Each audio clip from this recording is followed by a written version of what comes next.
Eles nem falaram meu nome. Essa foi a primeira coisa que notei. A mensagem de voz começou com a voz da minha mãe, bem ensaiada, como se ela estivesse lendo um texto. Oi. Tomamos uma decisão. Vamos reestruturar a Rhodes Manufacturing. A partir de agora, você não faz mais parte da empresa. Nosso advogado vai entrar em contato. E pronto. Silêncio. Nenhum obrigado. Nenhuma Vivian. Meu nome sempre esteve nas faturas, nos balanços, nos contratos de empréstimo. Mas não estava nessa mensagem. Ouvi de novo, mais devagar. Depois mais uma vez, só para ter certeza que não tinha perdido nenhuma segunda parte. Nada. Meu nome é Vivian Rhodes. Tenho 38 anos. Trabalho na Rhodes Manufacturing desde os 21. São 17 anos. 17 temporadas de imposto. 17 dezembro sem férias de verdade. A empresa tem o nome da minha família, na verdade, do meu avô, mas fui eu que segurei tudo quando começou a dar errado. E agora eu estava fora. Sem conversa. Sem reunião. Só uma mensagem de voz. Eu estava sentada na cozinha, em Seattle. A caneca ainda cheia de café, mas frio. A geladeira fazia um barulho que parecia mais alto que o normal. Ou talvez fosse só o silêncio depois das palavras deles. Meu pai não falou nada na mensagem, mas eu sabia que ele estava lá. Eu ouvi ele soltando o ar, baixinho, depois que minha mãe falou ao advogado. Era o jeito dele de dizer é isso. Meu pai se chama Graham Rhodes. Minha mãe é Elaine. Eles criaram a empresa depois que meu avô morreu. Mas fui eu que mantive ela funcionando, com minhas mãos, minhas horas. Foi uma decisão dos dois. Eu podia ter ligado, perguntado por quê, pedido uma explicação. Mas não liguei. Em vez disso, abri meu notebook e procurei o e-mail do advogado que conheci 2 anos atrás, numa conferência em Phoenix. Não expliquei nada. Não pedi opinião. Só escrevi. Chegou a hora. Vamos conversar sobre opções. E cliquei em enviar. A primeira vez que entrei na fábrica da Rhodes Manufacturing eu tinha 21 anos. Meus sapatos estavam limpinhos demais, meu terno muito arrumado. Um gerente até brincou que eu parecia perdida a caminho de uma entrevista num banco. Ele não estava errado. Mas eu era determinada e queria aprender. Meu avô, Richard Rhodes, fundou a empresa em 1967 com uma máquina de solda e um aperto de mão. Ele morreu logo depois que me formei, e meus pais herdaram tudo, 50% para o meu pai, 30% para minha mãe, e 20% guardados para o meu irmão, Zack, se ele quisesse um dia entrar. Ele nunca quis. Zack gostava de startups e coworking. Dizia que metal era coisa de velho. Foi para Austin, fracassou 3 vezes, depois voltou pro Oregon. Mas em vez de ir para a fábrica, ganhou um escritório bonito na parte de estratégia. Enquanto isso, eu fiquei. Comecei no setor de compras, depois folha de pagamento. Fiz curso à noite para entender logística. E virei a pessoa que chamavam quando os números não batiam ou quando precisava refazer os contratos às pressas. Ninguém dizia obrigado, mas pararam de duvidar que eu sabia o que fazia. Minha mãe falava para os outros que eu era a menina dos números, como se eu ainda tivesse 12 anos e ajudasse com o talão de cheques na cozinha. Ela ria e dizia, a Vivi mantém a gente nos trilhos. Não sei o que faríamos sem ela. O mais louco é que eu acreditava nisso. Levei essa frase como uma armadura por muitos anos. Até o ano em que fiz uma segunda hipoteca da minha casa para pagar os salários, quando 2 clientes grandes deram calote. Nunca contei para ninguém. Nem para os meus pais. Só transferi o dinheiro usando uma empresa de fachada para não parecer desespero. No relatório, chamei de a liquidez de estabilização. No trimestre seguinte, quando tudo melhorou, ouvi meu pai dizendo para um conselheiro. O Zack teve uma ideia ótima com aquela estratégia de faturamento. Orgulhoso. Zack nem abria o sistema financeiro há meses. Engoli em seco. Como sempre. Disse para mim mesma que o importante era a empresa continuar viva. Esse era meu papel. Não o nome nos papéis oficiais, mas o nome que aparecia quando tudo dava errado. Com o tempo, tudo foi mudando. Aos poucos, parei de ser chamada para as reuniões importantes. Minha mãe disse que eu já estava com muita coisa nas mãos e que era melhor focar no que eu fazia bem. Depois, veio o novo organograma da empresa. Meu nome não estava lá. Perguntei sobre isso. Elaine sorriu, encostou no meu braço e disse: Vive, você sabe que a gente te valoriza. É só um detalhe visual, não leva tão a sério. Isso foi há 2 anos. Um ano depois, percebi que minha foto tinha sumido do site da empresa. Na parte sobre nós, aparecia Graham como fundador, Elaine como presidente e Isaac como líder de visão. Não tinha CFO. Nada sobre finanças. Tirei um print da página. Não porque eu precisava provar algo, mas porque eu não queria acreditar. Eu tinha virado invisível. A peça que só lembram quando quebra. Mesmo assim, continuei. Porque, no fundo, eu ainda acreditava que eles iam me enxergar de novo.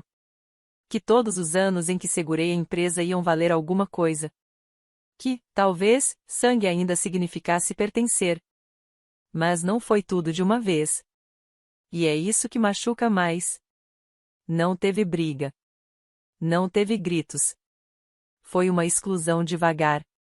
Um documento que eu não vi mais. Um acesso que foi tirado. Um grupo de e-mails do qual fui sumindo sem aviso. A primeira vez que percebi foi quando tentei atualizar a planilha dos fornecedores. Era a mesma planilha que eu criei há 6 anos. Mas apareceu, acesso negado.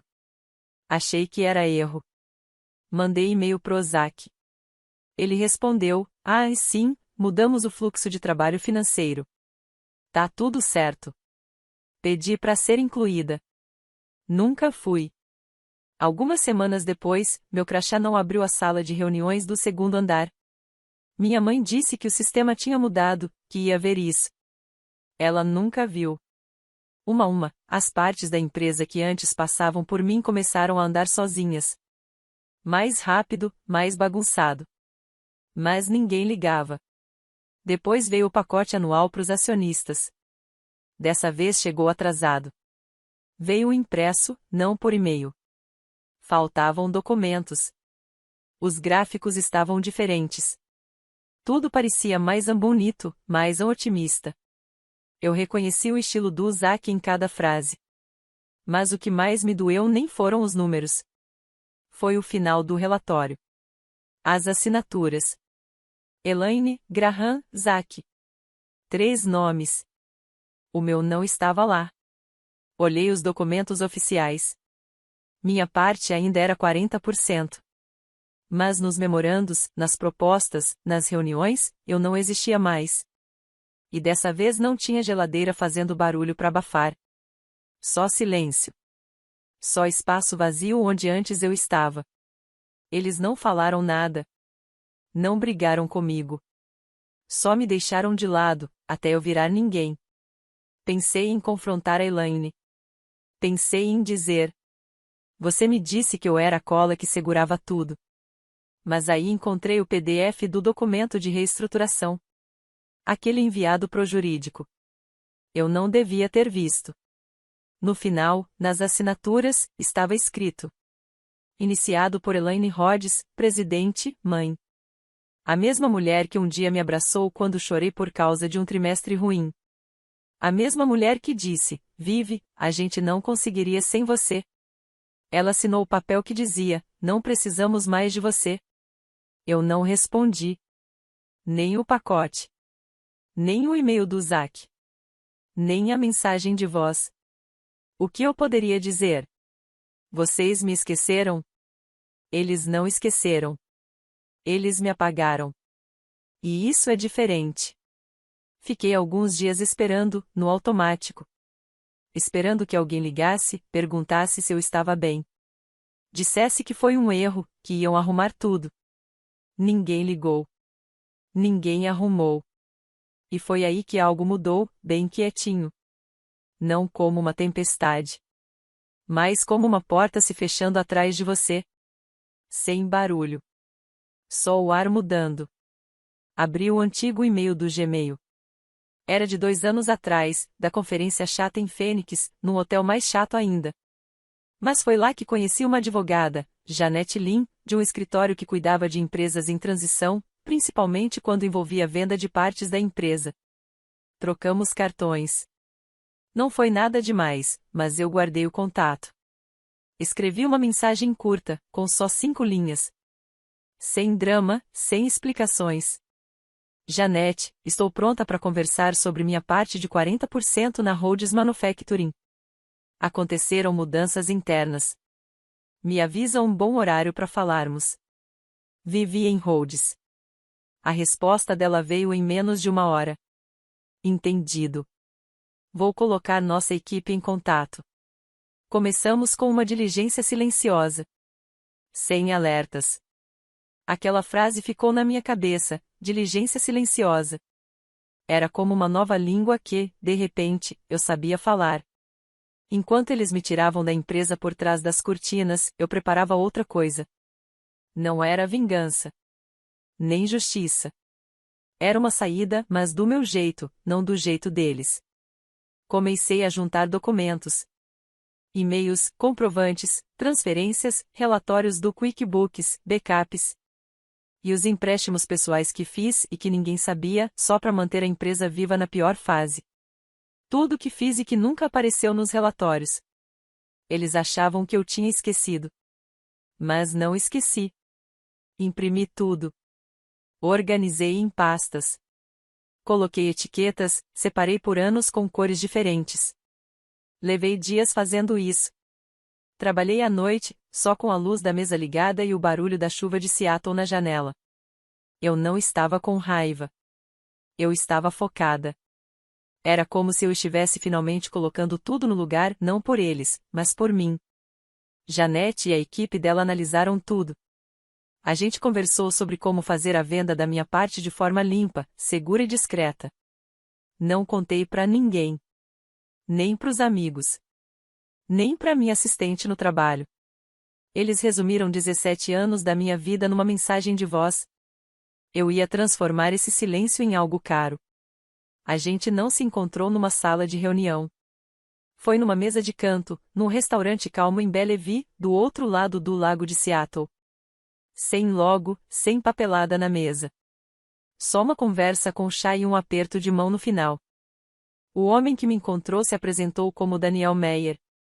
Ele foi educado, tranquilo, vestia um suéter cinza simples e falava num tom calmo. O escritório dele comprava partes de empresas familiares, principalmente quando elas estavam passando por momentos difíceis. Ele chamava isso de turbulência na transição. Eu chamava de abandono. Janete fez a conexão entre a gente. Tudo certo, tudo legal. Daniel não me pediu para falar mal da minha família. Nem precisou. Os números falaram por mim. As injeções de dinheiro que fiz, os pagamentos da folha que cobri com meu próprio bolso, os empréstimos que garanti com os meus bens pessoais. Eu estava preparada. Ele balançou a cabeça enquanto olhava a pasta que preparei. Tudo separado por cor, com abas por ano, com cópias dos relatórios do QuickBooks, os mesmos que agora não batiam mais com o que o conselho dizia. Você era a solução provisória, ele disse, calmo. Eles se apoiaram em você até não precisarem mais. Ou até acharem que não precisavam. Eu não falei nada. Só fiquei olhando o vapor subir da xícara de chá. Na semana seguinte, a empresa dele começou a fazer a parte deles. Pediram acesso a atas de reuniões, contratos de parcerias, listas de equipamentos e cronogramas de aluguel. Quase tudo era público ou estava acessível por causa da minha parte fixa na empresa. O que eles encontraram, não estava limpo. Um item chamado reinvestimento estratégico levava de volta a um projeto de expansão no Texas que deu errado. Zack apoiou. Elaine defendeu. Mais de R$ 800 mil de prejuízo escondidos por trás de orçamentos difíceis de entender e palavras vagas. Outro relatório mostrava pagamentos repetidos para uma agência de marketing que nem tinha endereço de verdade. Parecia uma empresa de fachada. Talvez fosse um favor. Talvez coisa pior. Eu não fiz perguntas. Não precisei. Já tinha o que precisava. Em 2 semanas, o contrato de venda foi fechado. Minha parte de 40% foi avaliada de forma justa, por uma empresa independente, e vendida totalmente para a empresa do Daniel. Sem drama. Sem precisar de votação do conselho. O contrato da empresa, que ninguém atualizava desde 2016, não tinha nenhuma regra dizendo que eu era obrigada a oferecer minha parte para eles primeiro. Eu podia vender. E vendi. Assinamos os papéis no escritório pequeno no centro. Lugar neutro. A mesa era simples, de madeira clara. Não tinha brasão da família, nem frases bonitas sobre legado. Só assinaturas. Só silêncio.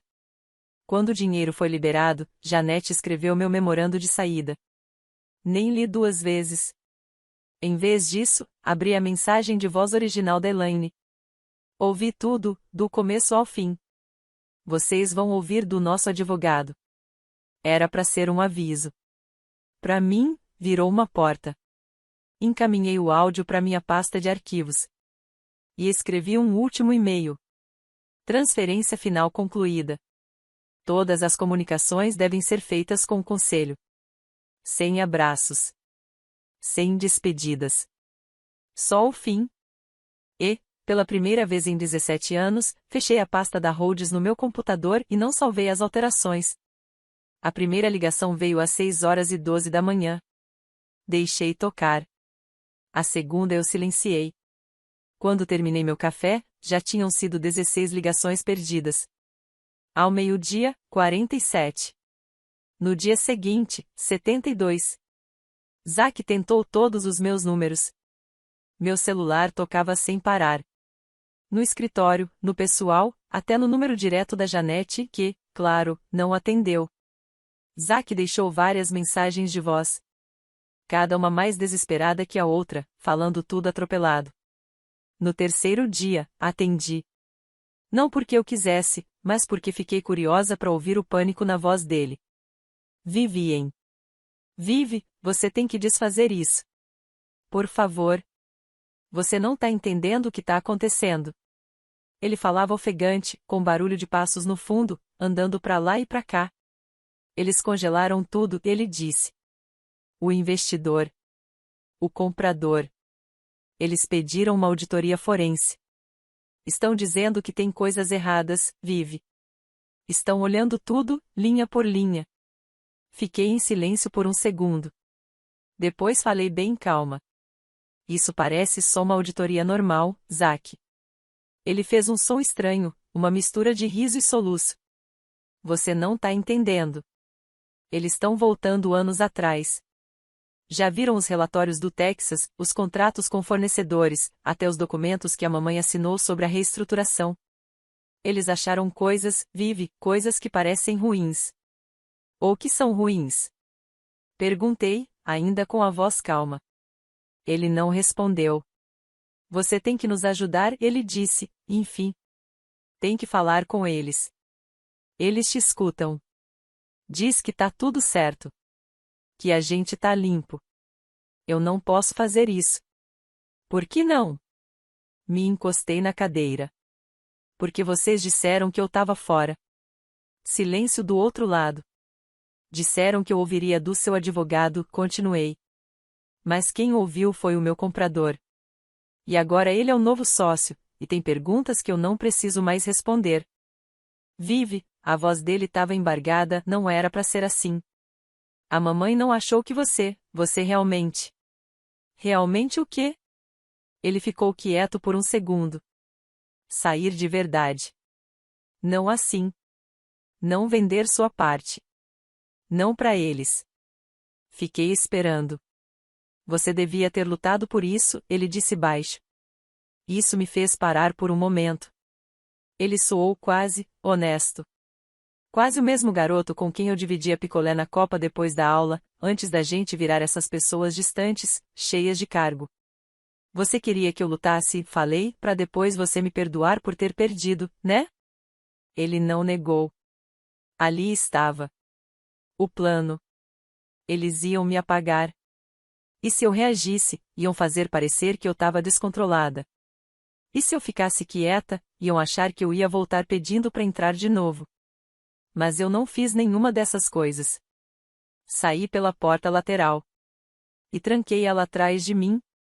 Você podia resolver isso, ele falou pela última vez. É só uma ligação. Não, respondi. Você resolve. Você mesmo disse que eu não fazia mais parte das decisões. Agora você faz. E desliguei. Ele ligou de novo. Eu não atendi. 10 minutos depois, a Janete me ligou com uma atualização. A equipe de auditoria do investidor começou oficialmente uma investigação. O meu nome ainda aparecia em vários documentos antigos. Mas, nos recentes, sumiu. Isso podia dar problema. Problema sério. Resumo, eles estavam encrencados. E eu, não estava feliz, nem brava. Só me sentia tranquila. Como se, depois de 17 anos no meio de uma tempestade, eu finalmente tivesse saído dela e nem tinha percebido que estava lá dentro o tempo todo. Alguns dias depois, recebi um e-mail da Elaine. Não pediu desculpa. Só escreveu uma linha. Podemos nos encontrar em particular? Sem advogados. Eu não respondi. Imprimi o e-mail, coloquei numa pasta e etiquetei. Foi isso. O fim não foi barulhento. Não teve explosão. Foi silencioso. Parecia um prédio caindo em câmera lenta, depois que a última viga é tirada bem quieta. Não bloqueei ninguém. Nem precisei. Zack parou de ligar depois que a auditoria virou notícia na rede de negócios da região. Elaine passou a mandar um e-mail por semana. Sempre com aquele tom vago e assinatura no final, calorosamente. Mamãe Graham nunca mandou nada.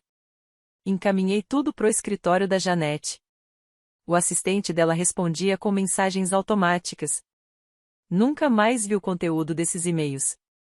E foi melhor assim. Uma parte de mim achava que o silêncio ia ser parecido com tristeza. Eu me preparei para isso, como quem espera uma segunda tempestade depois da primeira. Mas ela nunca veio. No lugar disso, apareceu algo que eu não sentia fazia muito tempo: espaço. Não era solidão, nem vazio. Era ar. Era respirar. Parei de acordar com o maxilar travado. Parei de checar o celular de 5 em 5 minutos. Voltei a ter fim de semana de verdade. Tomar café quente até o fim da xícara. Ver o sol entrar pela janela sem sentir que estava perdendo tempo. Pela primeira vez em quase 20 anos, minha agenda era minha. Sem reuniões, sem apagar incêndio dos outros, sem ter que ouvir que eu devia me sentir grata por estar lá. Só silêncio. Só paz. E nesse silêncio, entendi uma coisa. Eles não me cortaram porque eu era fraca, incômoda ou inútil. Eles me cortaram porque eu fazia as coisas funcionarem. Porque eu virei a parte da empresa que eles não conseguiam controlar? E que nunca quiseram dar o devido valor. Então me apagaram. Mas aqui está o segredo sobre ser apagado. Isso não faz você sumir. Só te torna mais difícil de manipular. O pacote chegou numa quinta-feira.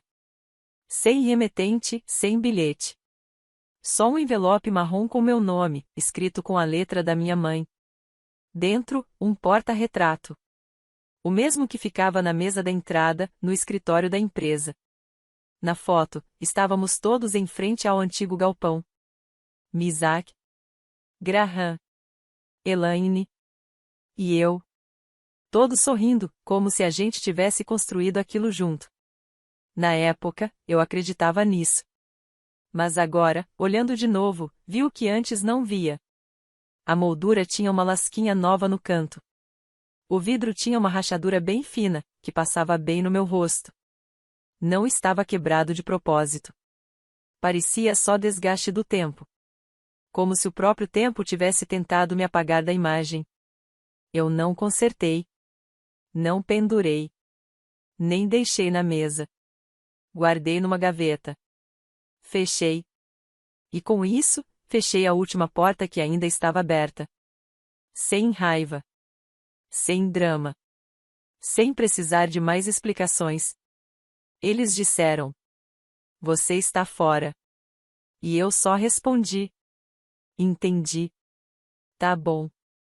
Às vezes, a última palavra não é o que a gente fala. É o que a gente escolhe não falar. E às vezes, a imagem mais verdadeira de uma família é aquela que eles devolvem, porque já não conseguem mais olhar para ela. Se você já foi tirado do quadro, não porque errou, mas porque sua força incomodava demais, então você não precisa se explicar. Basta deixar um símbolo e seguir.